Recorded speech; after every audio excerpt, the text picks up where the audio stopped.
প্রিয় দর্শক, সাজ্জাদ কাদিরের শুভেচ্ছা নিন। এই মুহূর্তে আপনাদের সামনে কথা বলতে এসে হঠাৎ করে নির্বাচন কমিশন ভুল পাল্টাচ্ছে কেন?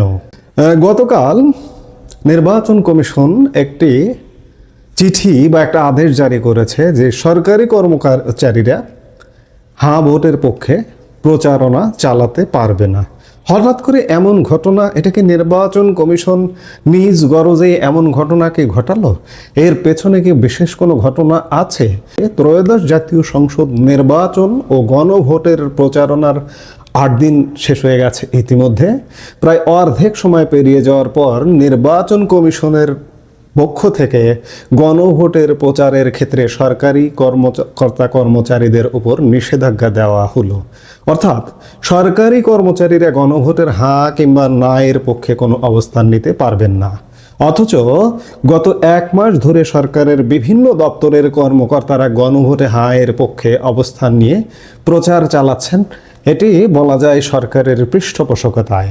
এমনকি প্রতিটি প্রতিষ্ঠানের দেয়ালে ব্যানার সাটিয়ে বলা হচ্ছে গণভোটে হ্যাঁ ভোট দিন। এই প্রচারণার পেছনে ইতিমধ্যে লক্ষ লক্ষ কোটি কোটি টাকা খরচ করা হয়েছে বলা যায় সরকারি কোষাগার থেকেও পর্যন্ত। পাশাপাশি মুঠোফোন সেবাদাতা প্রতিষ্ঠানগুলোর মাধ্যমেও সরকারের তরফে বার্তা দিয়ে একাধিকবার গ্রাহকদের বলা হচ্ছে পরিবর্তনের জন্য হ্যাঁ ভোট দিন, দেশের সম্পদ পাচার ঠেকাতে গণভোটে হ্যাঁ ভোট দিন। প্রশ্ন উঠেছে, সরকারি কর্মচারীদের হ্যাঁ প্রচার আইনসম্মত না হলে এতদিন কমিশন ঘুমিয়েছিল কেন? এ নিয়ে নির্বাচন কমিশনের দেরিতে ঘুম ভাঙার কারণ কি?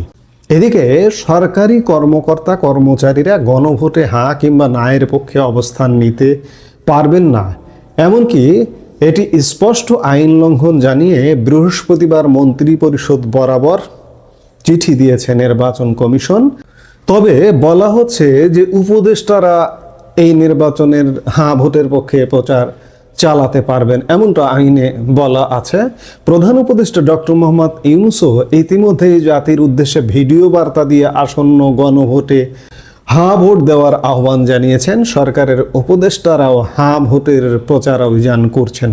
পাশাপাশি সরকার গণভোটের বিষয়ে ভোটারদের বোঝাতে ব্যাপক প্রচার চালাচ্ছে। তবে সুনির্দিষ্ট করে বললে এ প্রচার হচ্ছে হ্যাঁ ভোটের পক্ষে, জানিয়ে নানা মহলে প্রশ্ন উঠেছে এবং দেশি বিদেশি নানা মহলে প্রশ্ন উঠছে। ভোটের তফসিল ঘোষণার পর থেকে ৬৯ জন রিটার্নিং অফিসার, ৬০০ সহকারী রিটার্নিং অফিসার, সহস্রাধিক নির্বাহী ও বিচারিক হাকিম নির্বাচনী দায়িত্ব পালন করছেন। ভোটের কাজে যুক্ত হবেন ৮ লাখেরও বেশি ভোট গ্রহণ কর্মকর্তা এবং ৯ লাখের বেশি আইন শৃঙ্খলা বাহিনীর সদস্য। নির্বাচন কমিশন বলছে রিটার্নিং অফিসার ও সহকারী রিটার্নিং অফিসার সহ ভোটের কাজে থাকা সরকারি কর্মচারীরা গণভোটের বিষয়ে প্রচারে বাধা নেই, তবে কোনো পক্ষে হ্যাঁ বা না অবস্থান জানাতে পারবেন না। নির্বাচন সংক্রান্ত অধ্যাদেশে আসলে কি আছে? আইন অনুযায়ী প্রজাতন্ত্রের কাজে যুক্ত থাকা কোনো কর্মচারী কোনো প্রার্থীর বিপক্ষে ভোট চাইলে তা দণ্ডনীয় অপরাধ।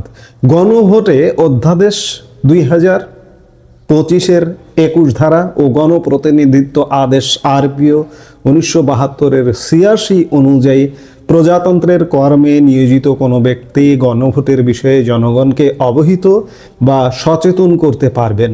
অধ্যাদেশে বলা হয়েছে, তবে তিনি গণভোটের পক্ষে হ্যাঁ বা বিপক্ষে না ভোট প্রদানের জন্য জনগণকে কোনোভাবে আহ্বান জানাতে পারবেন না, কেননা এ ধরনের কার্যক্রম গণভোটের ফলাফলকে প্রভাবিত করতে পারে। গণভোট অধ্যাদেশের ধারা 21 এবং RPOর 86 অনুচ্ছেদ অনুযায়ী এটি একটি দণ্ডনীয় অপরাধ হিসেবে গণ্য হবে। গণভোট অধ্যাদেশের 21 ধারায় অপরাধ, দণ্ড ও বিচার পদ্ধতি বিষয়ে বলা হয়েছে, ত্রয়োদশ সংসদ নির্বাচনে গণপ্রতিনিধিত্ব আদেশ 1972 ও সংশ্লিষ্ট বিধিবিধান মোতাবেক যেসব কার্য অপরাধ ও নির্বাচনী আচরণবিধি লঙ্ঘন হিসেবে গণ্য, একই ধরনের কার্য গণভোটের ক্ষেত্রেও যতদূর প্রযোজ্য অপরাধ ও আচরণবিধি লঙ্ঘন বলিয়া গণ্য হইবে এবং এরূপ ক্ষেত্রে গণপ্রতিনিধিত্ব আদেশ 1972 ও সংশ্লিষ্ট বিধিবিধান প্রয়োগ করিয়া এখতিয়ার সম্পন্ন কর্তৃপক্ষ কর্তৃক উক্ত অপরাধের বিচার এবং আচরণবিধি লঙ্ঘনের বিরুদ্ধে উপযুক্ত ব্যবস্থা গ্রহণ করা যাইবে।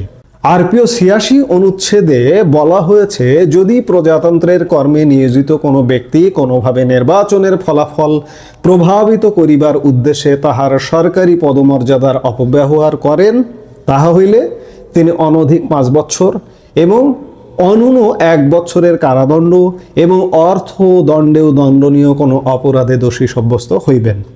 এদিকে নির্বাচনী প্রচারের মাঝে হঠাৎ ইসির চিঠি নিয়ে নানা প্রশ্ন উঠেছে। আইনে যখন এই সব বলা হচ্ছে, আবার এদিকে প্রায় প্রচারণার অর্ধেক সময় পেরিয়ে গেছে। 22 তারিখ থেকে প্রচার শুরু হয়েছে, গতকাল ছিল 29 তারিখ। গতকাল ইসি মন্ত্রিপরিষদ বিভাগকে চিঠি ইস্যু করেছে যে সরকারি কর্মকর্তা কর্মচারীরা গণভোটের পক্ষে গণভোটের হ্যাঁ বা নার পক্ষে প্রচার করতে পারবে না। এটা তো আসলে আইন নয়, এটা স্বাভাবিক দৃষ্টিতেই বলা যায় যে কোনো পক্ষে, তাহলে তো ভোট করার দরকার ছিল না, একটা কিছু করে ফেলুন। সব কিছু মিলে একটা ব্যতিক্রম পরিবেশ। সরকার বলছে যে সরকারের পক্ষ থেকে প্রচার করা হয়েছিল, সরকারের উপদেষ্টারা বলছিল, প্রেস সচিব বলছিল যে সরকারি কর্মকর্তা কর্মচারীরা হ্যাঁ ভোটের পক্ষে প্রচার করলে কোনো সমস্যা নেই। কিন্তু হঠাৎ করে ঘুরে গেল কেন, এই প্রশ্নটা তো আসা স্বাভাবিক। এর পেছনে আমি নানান কিছু দেখতে পাচ্ছি, আপনি দেখতে পাচ্ছেন কিনা জানি না। এই যে চিঠিটা যে ইস্যু হলো, চিঠি ইস্যুর ঠিক একদিন আগে মার্কিন নয়া রাষ্ট্রদূত ব্র্যান্ড ক্রিস্টেনসেন নির্বাচন কমিশনে গিয়ে প্রধান নির্বাচনের সঙ্গে সাক্ষাৎ করলেন। সেখানে কি কিছু ঘটলো? সেখানেই কিছু ঘটেছে। সেখান থেকে যে ভোট কোনো পক্ষের যেন না হয়, সেখান থেকে বেরিয়ে মার্কিন নয়া রাষ্ট্রদূত কিন্তু বলেছেন যে মার্কিন যুক্তরাষ্ট্র কারো পক্ষ নেবে না। মার্কিন যুক্তরাষ্ট্র কেন কারো পক্ষ নেবে বলুন তো? এই যে অনেকদিন ধরে আলোচনা চলছে যে পশ্চিমারা চাইছে, কিংবা মিডিয়ার মাধ্যমে হাইপ তোলা হচ্ছে যে একটা বিশেষ গোষ্ঠীকে রাষ্ট্র ক্ষমতায় আনবার একটা নেপথ্য চেষ্টা চলছে। এটি কি আসলেই চেষ্টা চলছে নাকি হাইপ তোলা হচ্ছে? কারণ যে গোষ্ঠীটিকে রাষ্ট্র ক্ষমতায় আনবার একটা প্রচেষ্টা চলছে, সে গোষ্ঠীটির জনসমর্থন সীমিত। তারপরেও তাকে বা তাদেরকে যদি রাষ্ট্র ক্ষমতায় আনা হয়, এটি কিন্তু বাংলাদেশের মানুষ যদি মাঠে নামে, পথে নামে, সাম্রাজ্যবাদী শক্তি কিন্তু এখানে টিকতে পারবে না। সামরিক উর্দি পরারাও কিন্তু এখানে টিকতে পারবে না। আরও আছে, পশ্চিমাদের সাথে দ্বিমত আছে ভারত, আমার প্রতিবেশী ভারত। ভেতরে ভেতরে এমন কিছু ঘটনা ঘটছে যে পশ্চিমারা, সাম্রাজ্যবাদীরা, তোমরা যা চাইছো তা কিন্তু এখানে হবে না। এ কথা অস্বীকার করবার উপায় নেই যে বাংলাদেশের মানচিত্রটা একটা বিশাল দেশের পেটের মধ্যে।